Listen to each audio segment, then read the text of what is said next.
All right, welcome everyone. My name is Catherine Boyes and I am the Department Extension Leader for Ag and Resource Economics. I'm pleased to have you join us this afternoon for our next session. We'll be hearing next from Derek Washburn, who'll be presenting offering us a presentation concerning row crop budget updates and budgeting tools. I see many familiar faces here, so as per usual, if you don't mind keeping yourself muted during the presentation. If you have any questions as Derek's presenting, feel free to add those to the chat. We will have a break point in his presentation about halfway through, which case we'll have an opportunity to address those questions, as well as have time for you to unmute and directly ask anything at that point. In addition, at the end, of course, we'll also have an opportunity for Q&A. I will mention, for those of you joining us for the first time, that we will be recording these sessions. And with that, in a week or two, we'll ensure that everyone who's pre-registered for the session will get a link to that, as well as a copy of the PowerPoint presentations that are shared today. So don't worry about jotting down lots of notes and numbers, because I know there will be a lot coming through this presentation, but we'll ensure that you do have all these resources available to you.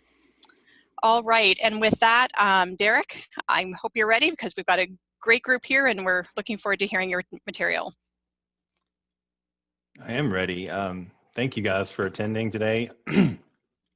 I know about half of you, and to those I don't know, welcome. I've welcomed a few of you already. Hey Laura, how are you? Good to see you.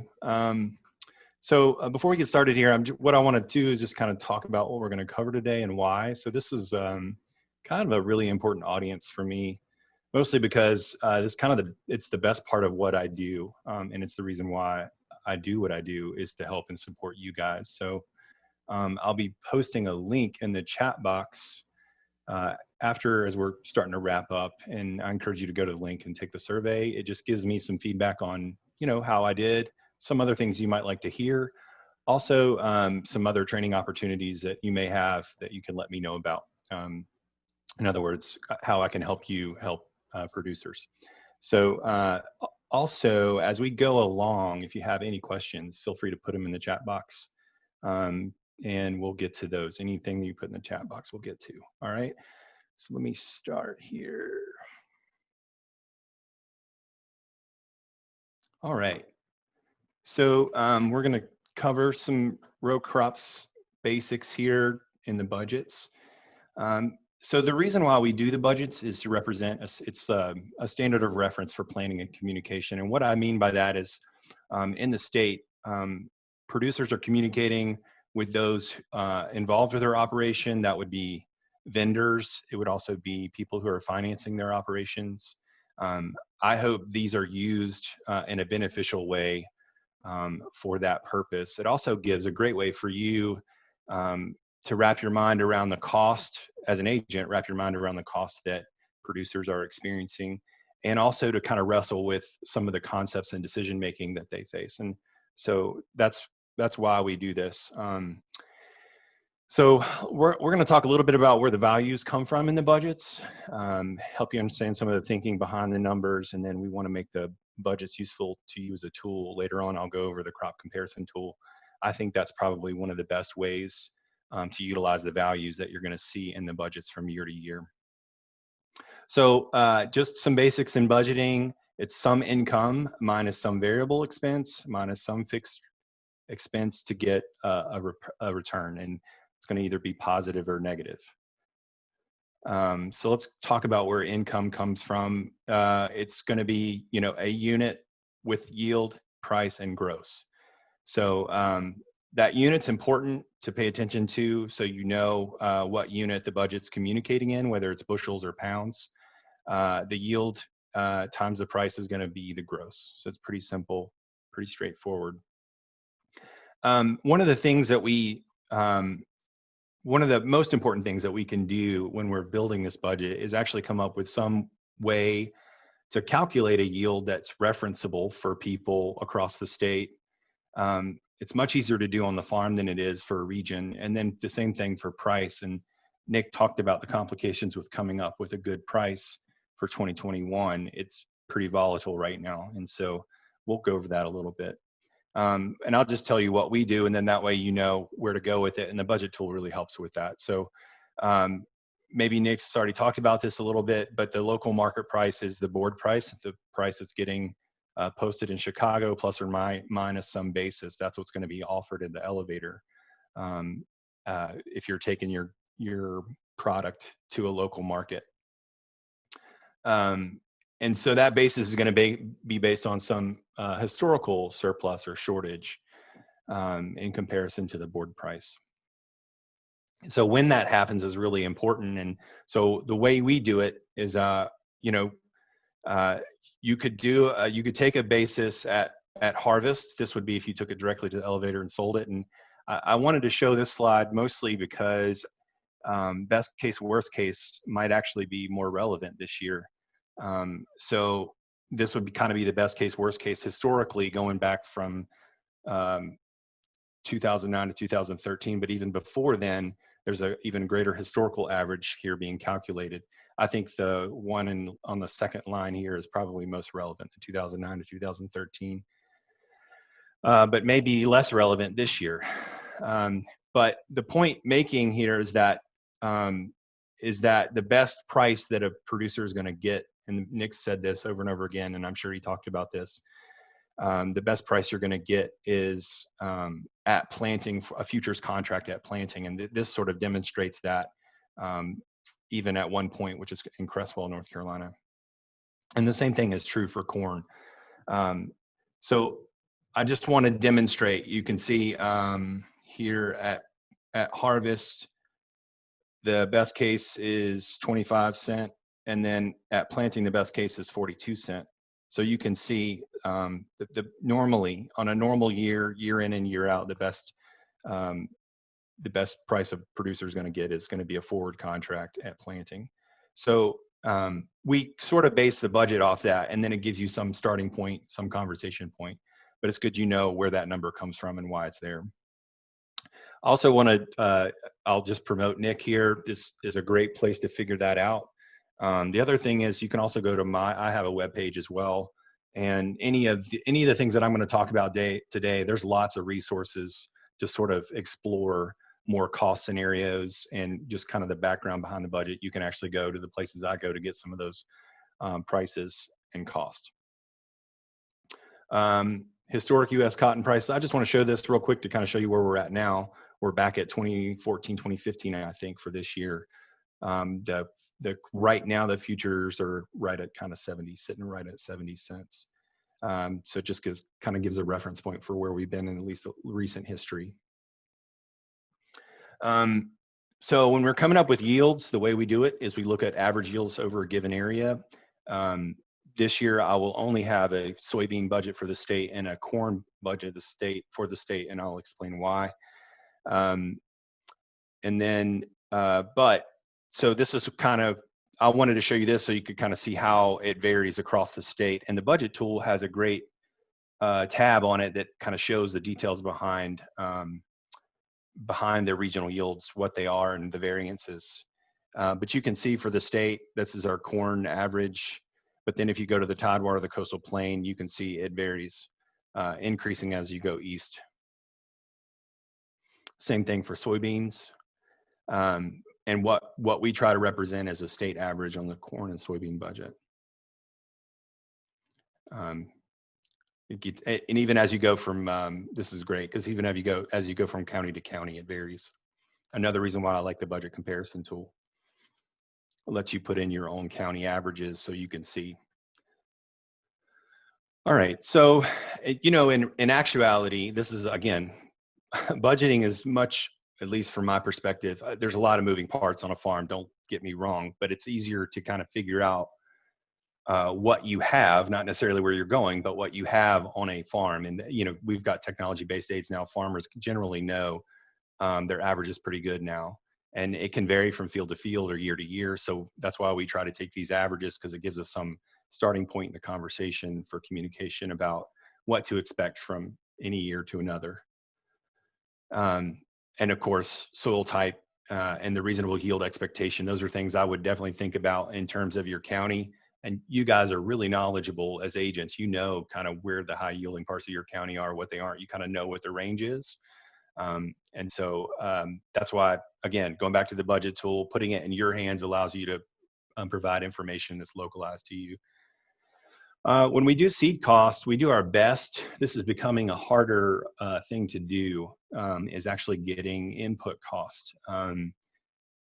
Vendors are very, they're much less likely to talk to me now than they would have been to talk to us maybe 10 years ago.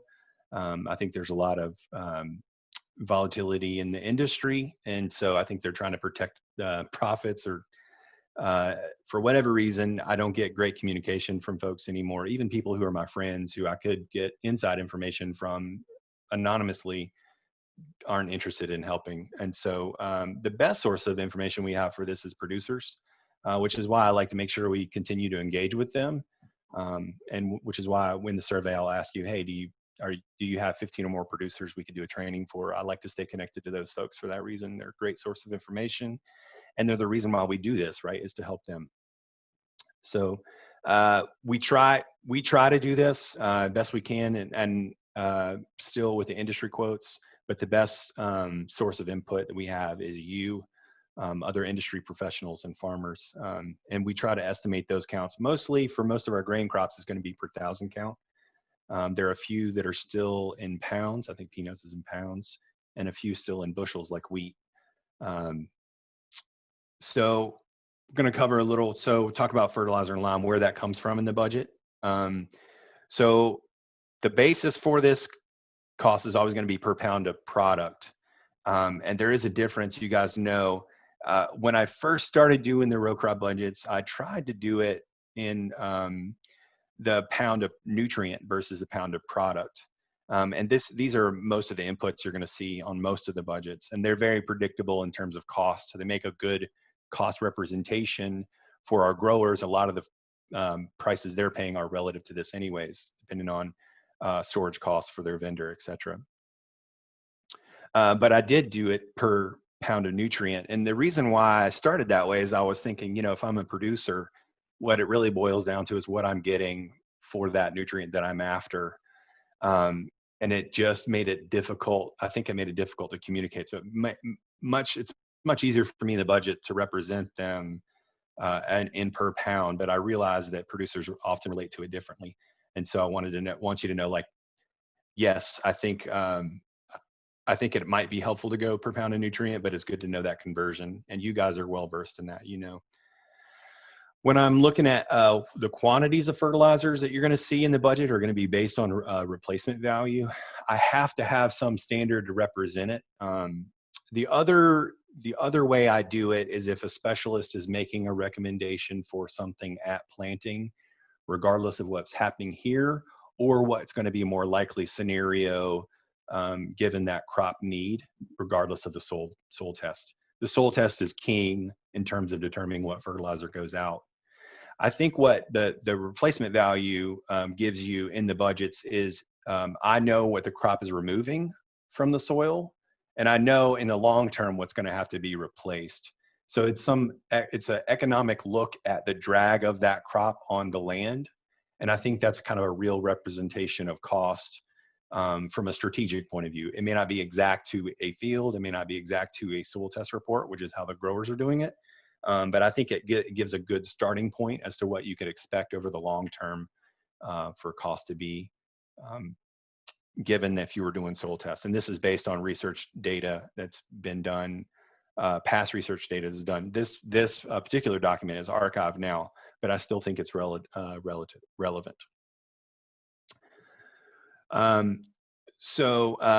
Obviously it's based on soil type, soil test, field history, crop type. In credits, I do not account for in credits because I don't know crop rotation, but you guys know really well.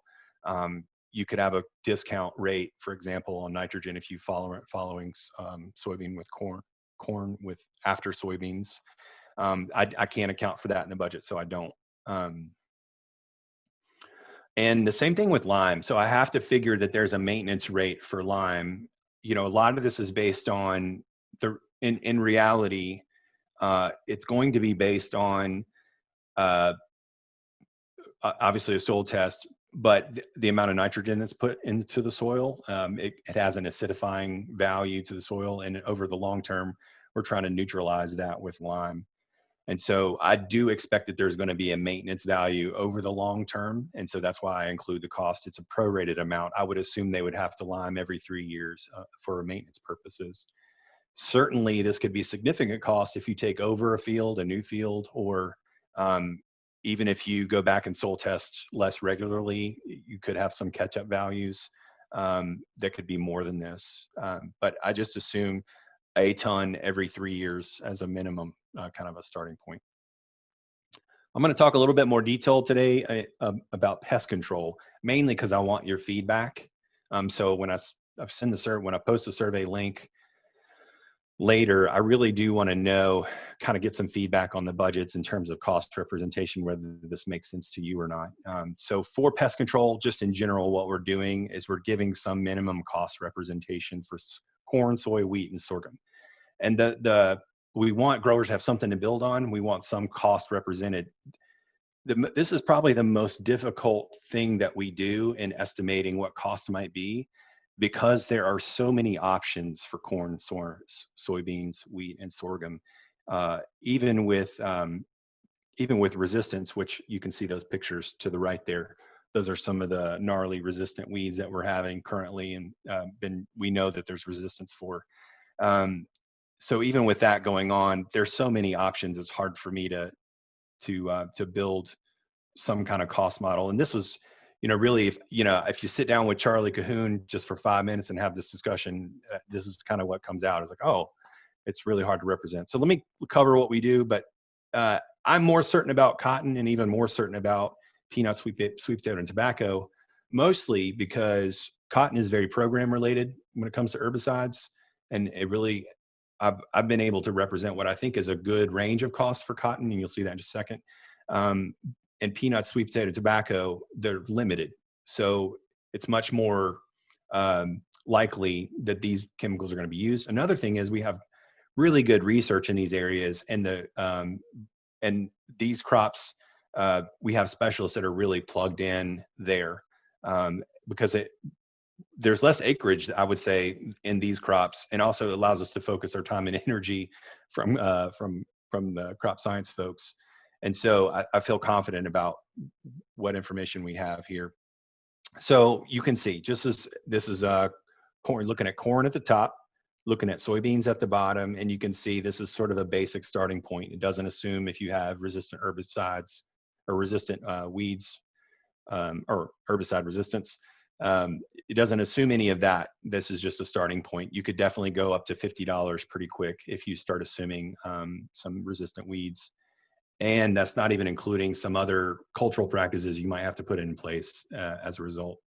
I'm certainly open to having a budget, based on herbicide resistance. That would be like a maximum amount if you're interested in that. At the top, we got wheat. At the bottom, we got sorghum. Again, just sort of basic cost representation.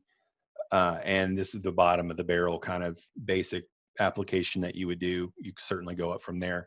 I assume you're going to have to do at least one insecticide spray for sorghum and at least one fungicide spray for wheat. Many growers do more, especially when they have high yielding wheat acres. That's not outside of the question for our growers in the state. So tobacco, it's the same. I bring this up to show you all of the tobacco budgets have this program. This is the same for all of them. It's pretty consistent across the board. Growers do add some different things like gramaticides, et cetera, but usually they only do that on a portion of their acre, so I don't include those costs. Now I'm going to cover cotton. So there's 3 different cost scenarios for cotton. I do that because there are probably 3 or 4 kind of common programs that cotton growers do. I did a conventional tillage, a strip till, and a no-till, and that really allowed me to kind of show kind of some assumptions based on those 3 practices. I don't know how common those 3 practices are. I usually get a guess from our cotton specialists, and I tried to do a survey 2 years ago to kind of get a handle on this, and it just didn't have enough participation from growers.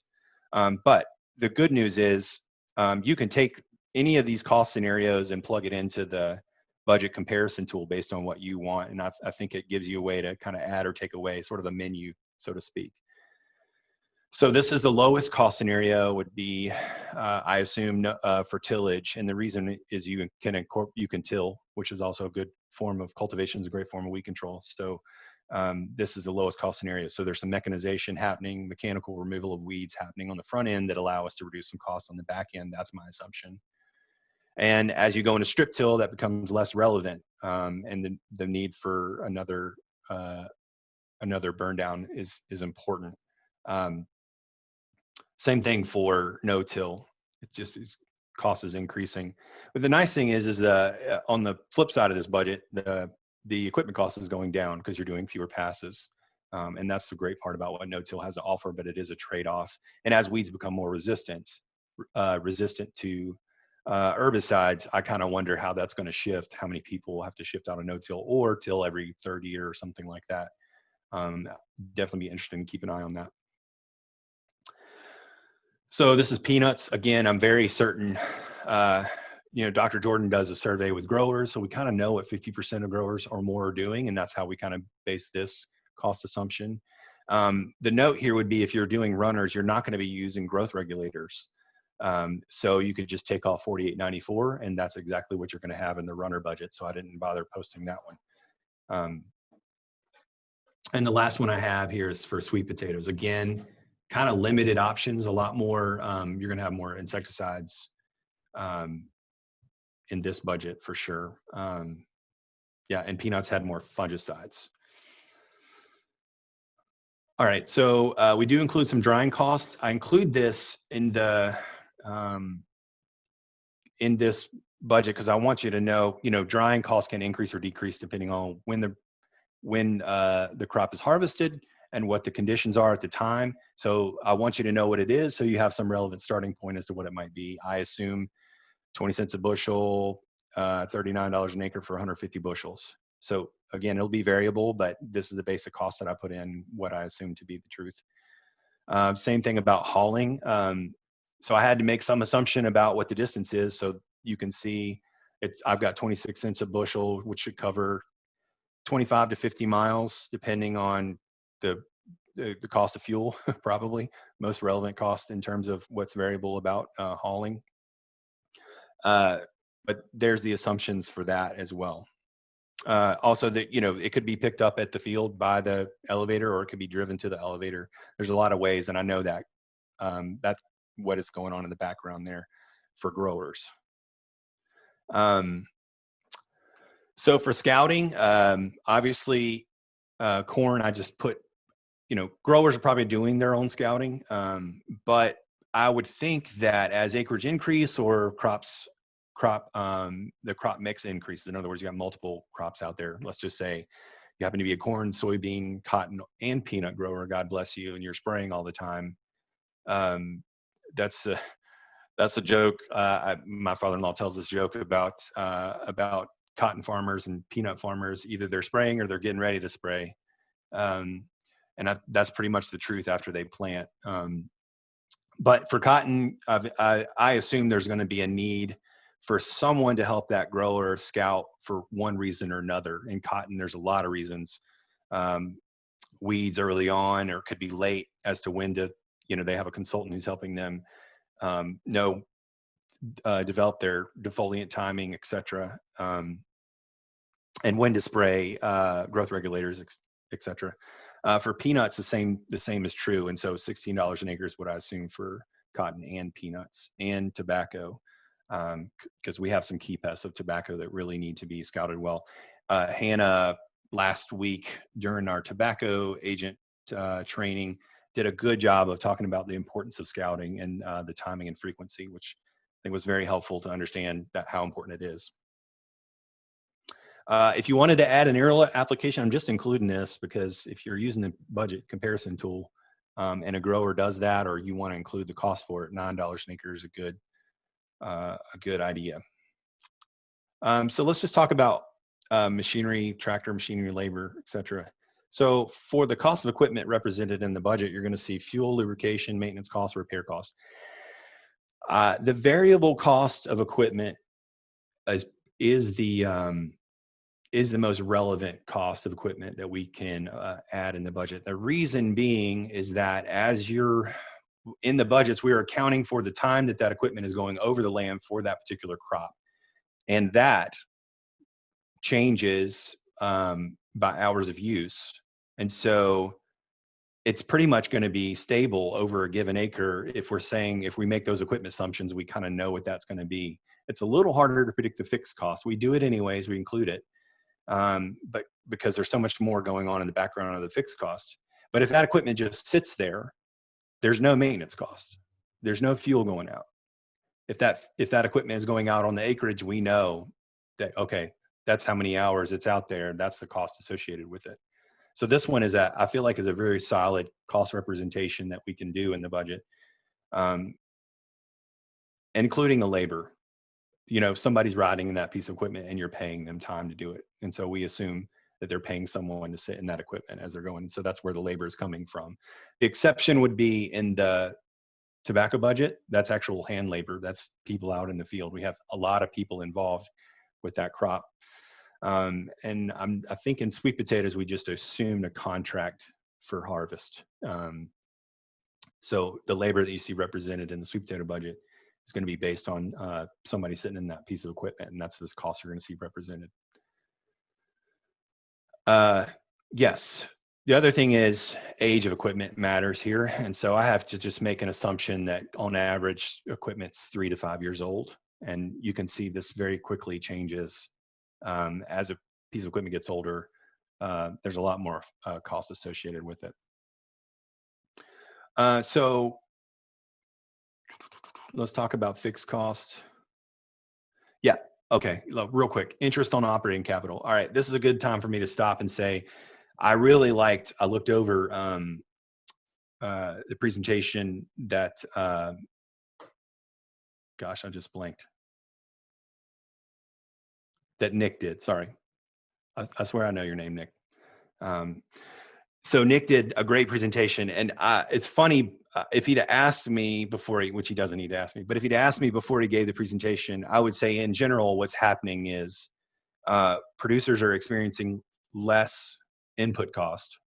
In other words, there's a lot of things that are going down, including like money has never been cheaper to go and get than it is currently, including an operating loan. But also the other thing that's, I think, and what you're going to see represented in the budgets is a relatively stable fertilizer cost, not much change there. But there is a huge change in labor. Labor's still for H2A, at least anyways, like H2A is going up. Labor is still increasing in cost, but it's almost a break even this year because the interest on operating capital is so much lower.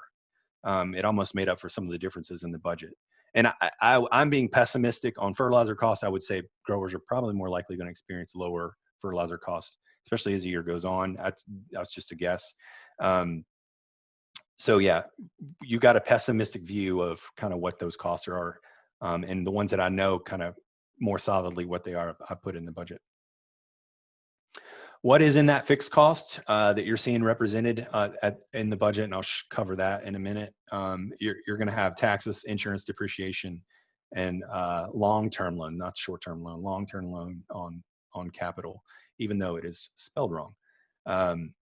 Good point there. All right, and then the other things that we try to capture with overhead is what we can't capture with equipment. So you know, the producer is utilizing equipment and variable inputs into their operation, but then they have all this other stuff, right? They've got roads, they're maintaining roads, they've got a shop, they're paying someone full-time to sit and process their taxes or to do their receipts for the day or whatever. If they have somebody salaried employee, it's not going to be accounted for in the variable expenses of the budget, nor in the fixed expenses of the budget. So we include some overhead. I like that the crop comparison tool gives you kind of reality of what that is and lets you kind of set that or change and play with it. So with that, I'm going to stop. I'll switch over to the crop comparison tool next, and I'm just going to bring it up and kind of walk you through it. But were there any questions? Yes, indeed. If we will address a few items brought up in the chat. One comment first from Jacob, and this was in the context of your comments concerning the difficulty in getting seed prices. He noted as well that seed cost, of course, varies also grower to grower, adding one more layer of complication to that part of the budget. Yep. Yeah, and so when we do seed costs, we assume like an out the door retail price, because it's hard to assess what it's like. Even if I were to choose a fixed, it's my only fixed point of reference. And you'll see we do crop insurance the same way. So crop insurance is very, very relevant to the county you're in, your yield history and all of that. I can't know what that is. So we have to choose some starting point. So we assume some retail out the door price. I would guess a lot of producers could be a lot lower than this, or they could be higher than this, depending on what size, kind of bulk, how much they're buying at a time. That's a great point. Absolutely. Oh, very good. And Mitch also offered a comment, noting that these are excellent tools. So thank you, Mitch, for for mentioning that. But he did ask, why is there not room for the impact of government payments on each commodity included in the tool? And perhaps you'll address that in the next phase of today's presentation. Yeah, that's a great point. I could do that. And again, it would be like crop insurance. I could just make a guess. I'll tell you that my brother-in-law, that's what he does in this state. And if I could call him and ask him, hey, what is it? And he would be like, I can't give you, he tells me I can't give you any average that would be helpful, I don't think. Because of the way it's done, how it's estimated. And so I just take his word for it.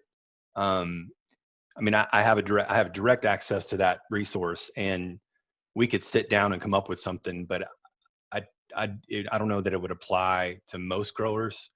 It probably needs to be a footnote, it doesn't include that.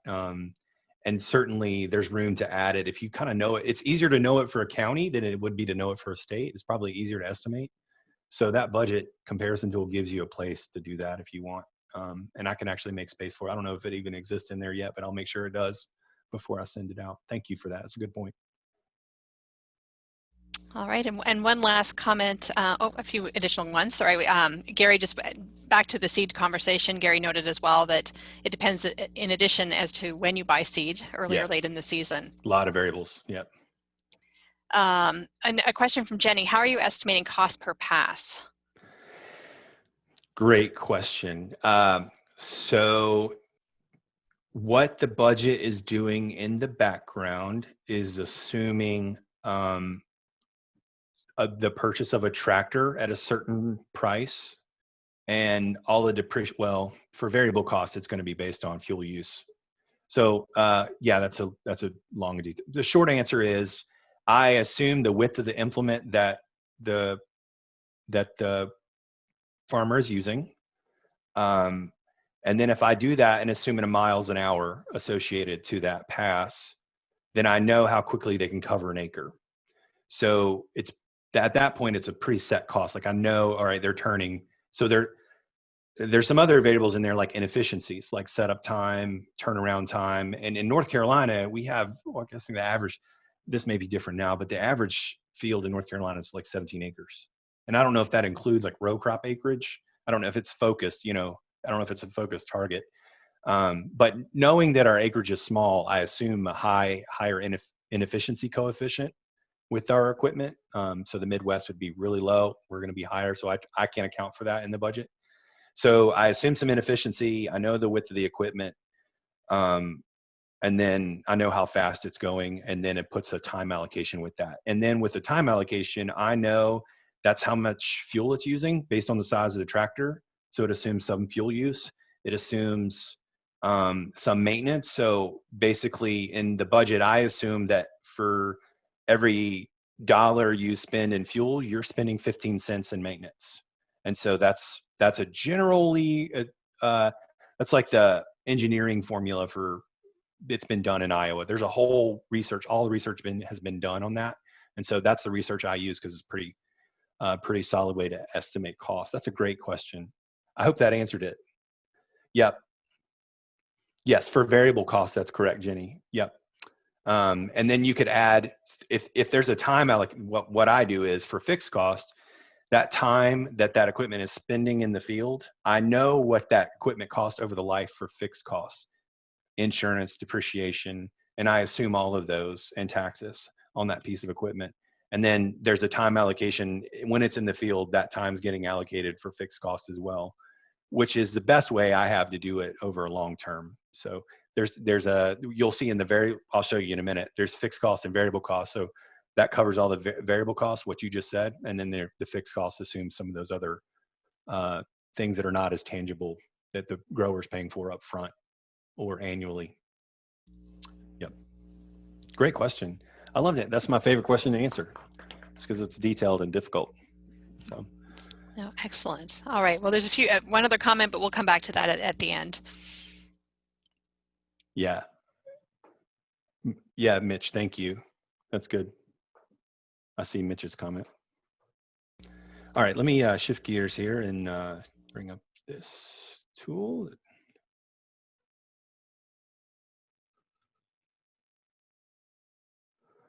Okay, so let me kind of walk you through how it works, and then I'll talk about some things that I really like about this that are unique to this tool that kind of show you what we're doing with the budgets in the background a little bit more. So the budget gives you a great place to include some costs that I can't, or that you can make some assumptions with.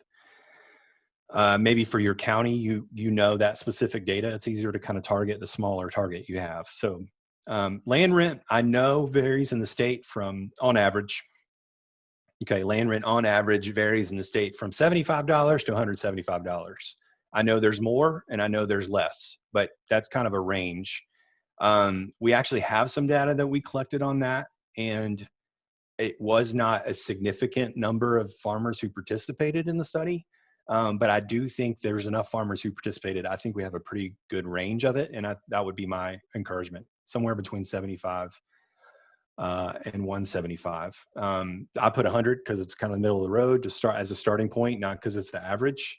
And I would say if you're doing land rent, keep in mind that growers sometimes have unique arrangements for land rent. Often they care for the land that they maintain roads, they do things for the property owner, and it's sort of in kind. The other thing that happens for the property owner is they get the deferred use for taxes, so that's a benefit to the property owner. And those are things I like to keep in mind. It's helpful just to know there's more value being exchanged than just dollars in land rent. And that's why I refuse to stay out of the conversation, and I don't want to put it in the budget because I don't want to be between growers and landowners. It's not my goal. I don't think it's a winning position to be in for us. But yeah, so at any rate, there it is. $100 is what I've got as a starting point. Then you can go in and enter yields. And if I were me and I were an agent using this, I would put my county average, or if I was talking with a producer, could put in theirs as a reference point if they wanted to see some. Certainly, I recommend you give this out to producers as they need it or want to make use of it, and maybe that you could have a conversation and say, oh, well, what's your averages on these? And you want their average, not their best acreage, because it seems like every time I ask a grower what their yield is, they want to tell me their best yield on their best acreage and not their average. My uncle even does this to me. Even when I ask him, he still won't. Anyways, so I've included wheat and sorghum. I think my indication on these two acreages in the state are dwindling for those things. I think wheat is still a useful tool for growers, and I'll just cover that in just a second, and I'll talk about how we can't represent some things in the budget. But we also include cotton, peanuts, tobacco, and sweet potatoes. Do not, just a word of caution, don't touch the gray squares. They're locked, and there's a ratio there. However, you can see, if you go to the top left, you can see it's times 1.2. That's the ratio of lint pounds to seed. That is relevant based on variety. So if you know a particular variety and you know what that ratio is, and your county happens to have one that's unique, you can certainly increase that ratio just by changing the 1.2 in this formula. But if you mess it up, you could always just delete it and download it again, because it'll be posted on the website, or download it from the email you're going to get. we assume 2,000 pounds of tobacco. I think that's a low yield. It actually might be a relevant yield for this year. We had a very rough spring and growers are suffering. And the same thing is true for sweet potatoes. I took this down from 500 to 400. I didn't do, I don't know if I did it on the budget that we posted online, but I did it here. Daniel and I had a discussion before. We think that growers are probably more realistically getting 350 pounds as based on some feedback from agents this year, but we're fairly confident with that average price of 9. This does not include, there's a price for jumbos. And so this is an average for all of the product that's getting sold off of that acreage, including seconds. So then you come in here, you can put your futures price, and this would be and you can see I updated it today. So this is the actual futures price from CME today for corn and soybean. When we do wheat and sorghum, it is a basis we assume in the state, and Nick, feel free to chime in if I'm wrong. We assume in the state that if you're doing wheat and sorghum, it's probably going to be as the replacement for corn. And so when buyers are buying it, they're buying it instead of corn for a reason. So they're going to base the price off of the corn price, at least locally for purchase. So, and the basis you're seeing here is relevant to that. So the basis here is relevant to the corn price, not to the futures price. Cotton, we know there's a negative basis for cotton in the state. That's included here, but you could put in the price for cotton and the price for cottonseed, and there'll be something, make a note on cottonseed. You could go in and put this price in. This price is available on futures price. That's what it is as of today. And for tobacco, peanuts, and sweet potatoes, we're basing all of that on contract prices, general. So I'm having a conversation with Blake and Matt to come up with this. For sweet potatoes, Daniel is having a conversation with growers and agents. And for peanuts, Dr. Jordan and I are just having a conversation about what we think it is. And I also double checked that with Blake. They happen to be in line this year. They both gave me the same price. And so that's where I put that. They're very in touch with what's going on. And that's how we do that. As Nick may have mentioned, basis might be all over the map. We've got this in as a starting point, and certainly there's historical basis as well. And he already spoke on that, so I'm going to leave that like it is. And he gave me these numbers to put in before the talk here today. I wouldn't touch expected price. Don't touch these, the yellow, the orange, or the green. But all of this is an accumulation. Everything you're seeing in variable expenses is accumulation for any of the inputs that are available for any of the crops, which is kind of cool to see it all in one place. You can see how complicated logistics get for growers if they have even 3 crops. So it just gives me an appreciation for what growers are going through. So again, land rent is coming from the cell above, so don't touch the gray cells. And then I have a footnote, so you know what budget these are coming from. I have a footnote down here to tell you. So the cotton one uses one particular cotton budget, same thing for peanuts, tobacco, and sweet potatoes we only have one budget for, so that's pretty relevant there. So we get some total variable costs and return above variable costs. Again, don't touch that. The fixed expenses are in there. You can certainly adjust these. These come straight out of the budget. And then overhead isn't included here. It's actually included on another sheet I'll show in just a second. Another thing, this is what Nick put in this tool, which I thought was a great risk. It's a great risk analysis. So it's an assuming a percentage of break-even yield. So it's a risk assessment of what your yield would be in comparison to the 5-year average. In other words, how pessimistic or how optimistic are you being? If you're over 100%, maybe you're being more optimistic than the 5-year average. If you're under 100%, maybe you're being more pessimistic than the 5-year average. And that's the way to view that. And so it's not available for every crop. but we do have some, whatever averages were available, they're included. And you can see cotton is real high. I think it's because I'm using the yield from the Tidewater at 900 pounds. Let's double check. No, 1200. So that's the Tidewater yield. 900 would be probably more likely. So I'm being optimistic on the cotton, but you can see that here. The tool allows you to see that. All right, just some notes. All right, on cotton, one of the things the tool does on this line 78, it takes the ginning cost and it estimates the margin between the ginning cost and the price of cottonseed for the grower. Now, I would expect this to be negative because the gin is going to take that and they're going to gin it, and then they're going to have to make a profit.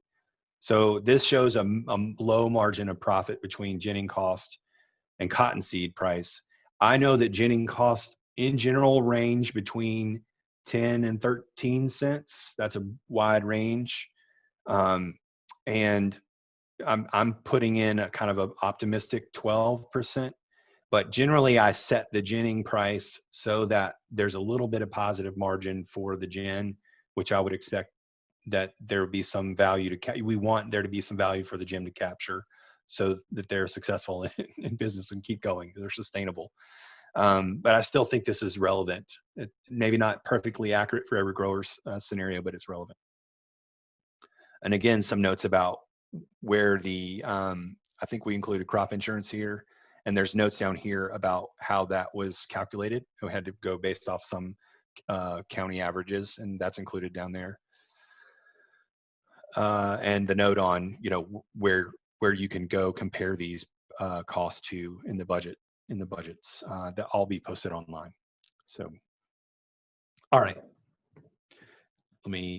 so this is a summary table. I like it for a couple reasons. It just gives you a quick glance, broken out by cost per acre, cost per pound or bushel, which often growers talk in this. I don't necessarily relate to a break-even cost or what the variable break-even is for a bushel, but often growers are thinking about this. So I think it's a helpful tool to just put you in that mindset if you haven't been thinking that way. And then it gives you a breakout total cost per acre and then total cost per bushel. And the same thing on the income above variable cost and the pound, bushel, and the net returns. I really, this view for me is very helpful. It gives you a comparison across all the crops, and it's not relevant to how you'd build a farm. So what we did is we came in and gave you, you can build a model farm with this. It's not perfect, but it's definitely accurate to the concept. So you could put in corn acres, for example, and then soybean acres. And, you know, this would be different for a grower on any given year. But one of the things I do like, so if you had 400 acres, this would be your net return given all the assumptions previous. And then it also assumes some farm overhead. Now, what it also gives you a chance to do is put in program payments. So you'd asked about program payments before. You could put in program payments from that certain acreage, and that's how it's calculated, is based on your total acreage and your history. So that could be entered in here. That's helpful. And then you can also adjust overhead here as well, which is also helpful. So you could increase or decrease overhead, and it goes back into that net farm return. Now, another thing that I like, okay, so we do a double crop wheat. We have a double crop wheat budget, soybean budget. The problem with that budget is the only advantage it shows is the nitrogen credit from the soybeans. So that is the only budget where I actually can show some nitrogen credit advantage from that's one advantage from doing double crop. Another advantage for doing double crop is that I only have to pay I don't have to pay land rent once in a year. So if I'm utilizing, it gives me a way to expand my farm without increasing land cost. And so that's one advantage to double crop that I can't show in the budget, but you can show it here. So what you're actually getting is a land rent discount on whatever acreage that you plant back in wheat. And so this budget can actually show what the advantage, that true advantage here as well. So it's pretty straightforward how to use this. You go in the yellow, don't go in the white or the gray. The yellow is the only place that you're going to be entering in values in this particular page. And then the other thing is I have some state history here for yields, and I update those as I get new information. And then we have some of the regional yield data that I was talking about earlier, and this is just for corn and soybeans. It's the most accurate data we have. I don't have regional data for cotton or any of the other crops yet. So that is that. Good. Give 7 minutes. We needed a little buffer there. Yeah. This is Rachel Van. I'm sorry if I missed this, but Hey. When you're looking at the profitability of double crop, how do you adjust soybean yields for full season versus double crop soybeans? You're the expert. You tell me. Well, what would you recommend? Probably 8 to 10 bushels. I don't know if the agents on here have an opinion. I was just curious if you were adjusting for that currently, because a lot of our growers have indicated they're shifting away from double crop, because of low wheat prices, but also they think that their soybean yields are enough full season that it justifies skipping the double crop and just planting their beans earlier. In the budgets that I post, the static budgets I post online, there is a discount. There's a hit to yield relative to the other budgets that are posted.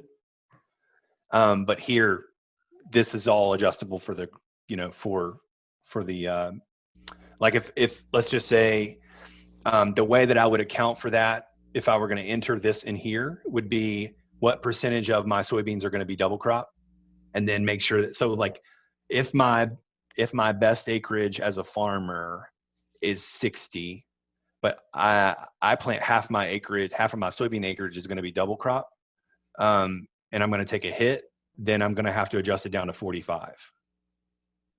And that'll reflect in if you build the model farm after that, that'll reflect that, no problem. That's why it's average yield. So you got to make sure whatever you put in here, whether it's for the farm or whatever you're considering, is average, not the best case scenario. Got it. Thanks for clarifying. It's hard because we can't really pull that data out of, the average yields that are reported by NASS don't reflect those differences in planting dates. So I was just curious what you were doing, but we appreciate everything you do, Derek. This is a lot to keep up with. Oh, no. That's great feedback. And that's why it's like relevant. And I always assume that the yield is a little bit more, but I think that since there's fewer, the statistics, at least recently, that are getting reported, maybe the last 3 years, I would assume are less affected by that statistically, because there's just not as much double crop acreage as there was. Yeah, that's good. And I guess on that note as well, Gary posted a comment that some years double crops outdo regular crops as well. Yeah. Gary, could you unmute and explain what you mean?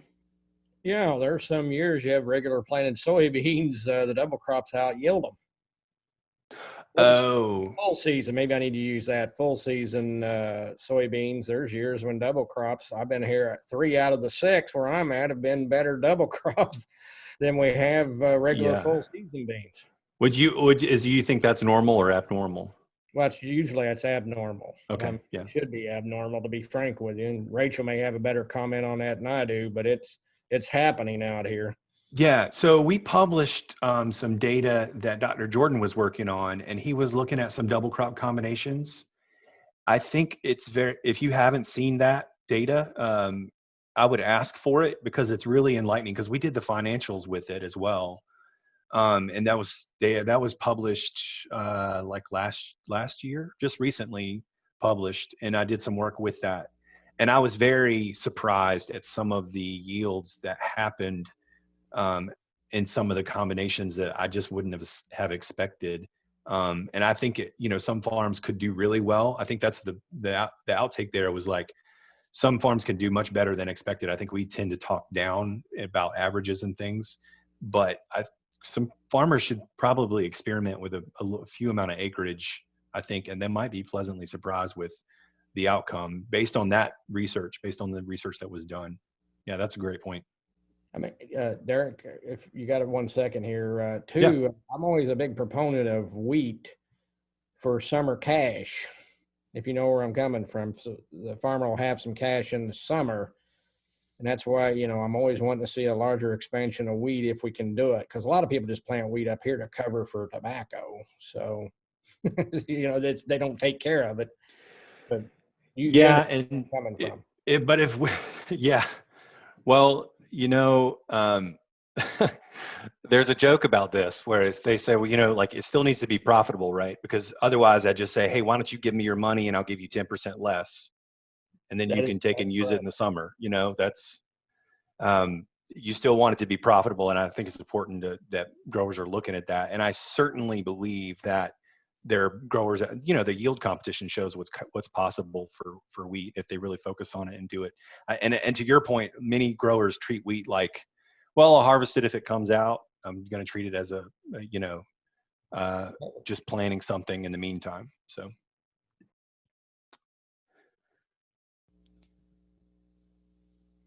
Very good. And Jenny had an additional comment regarding the tool. It might be easier to do an enterprise budget to add on for double crops that would not account for previously incurred fixed costs and would assume lower soy yields.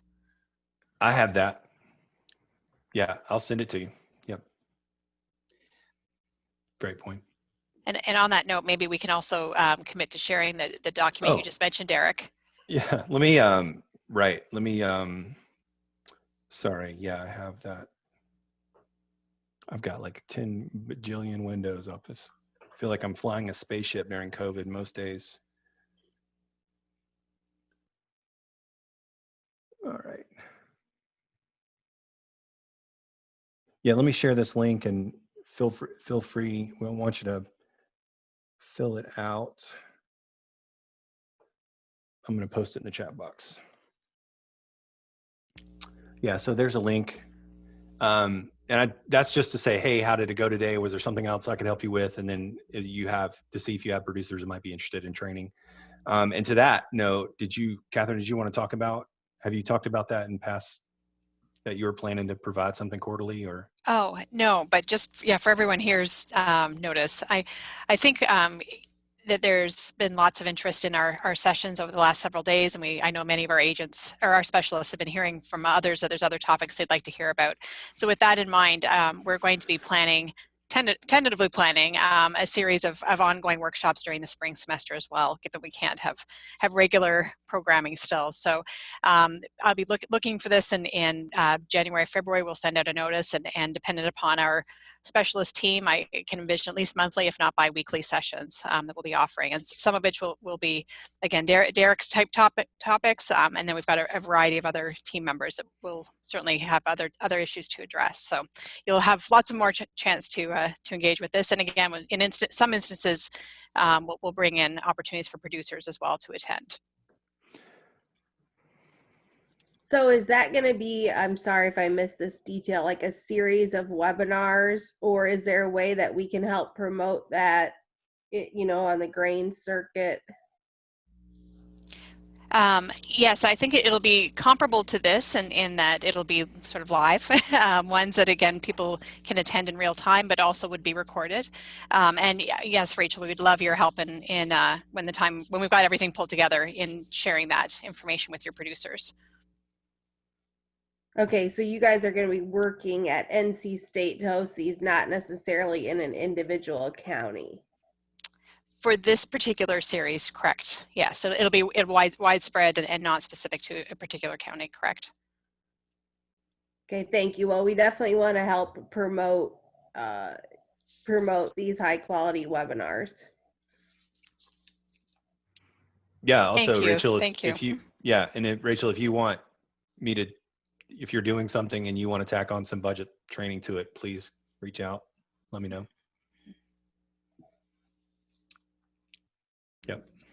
No, excellent. Well, it looks like we're just about out of time. Are there any other questions for Derek? Yes, I do, Derek. Yes. You said you had some questions about the herbicide input. And Yep. as you know, I've used this, and I actually had 2 phone calls from bankers this winter. And that was where our discrepancies between what I projected and they were projecting were. And it was about $20 an acre. And the banks, or at least those that I were dealing with, were not allowing for added herbicide costs for resistant weeds. So I just wanted to let you know that I think your budget's great. I think the tool is awesome. We've always historically had higher fertilizer prices, and I can go in and change that. But then we have lower herbicide prices, so I can go in and fix it, and it still works out pretty close. So thank you. Yeah, and that's great feedback. I'm actually really proud that it's consistently different, because it means that I'm tracking with a trend that you're also experiencing at a local difference. I think that's great, and that's the whole point. And I appreciate that's good feedback, Mike. Thank you. Well, I've got a question. If you're going to meet with David Jordan, and it's real easy to do, and I've already done it on mine, but you might want to do this, is separate the peanuts out into Virginia and runners, because the price that you show is really an average of those two. No, I show a difference. It's based on his feedback. So runners are going to be less. Okay, well then your price is a little low. Okay. Yes, and that price came from David Blake and from Dr. Jordan. Okay, It's like it might be right now, it might be 22 or 23. Exactly. Yeah, that 22-ish. Yeah. Well, it's real easy to go in and take it out, but my thought was when you're showing it to a grower that has all of these crops, and we have them, then it's easier for them to see it rather than me go in and change things one at a time. Right. Yep. Yeah. So I think 21.5 is what it was, and it's gone up since then. So it's not, and it is the current price and not projection. So that's based on what he thinks contracts are at currently. So. Oh, wonderful.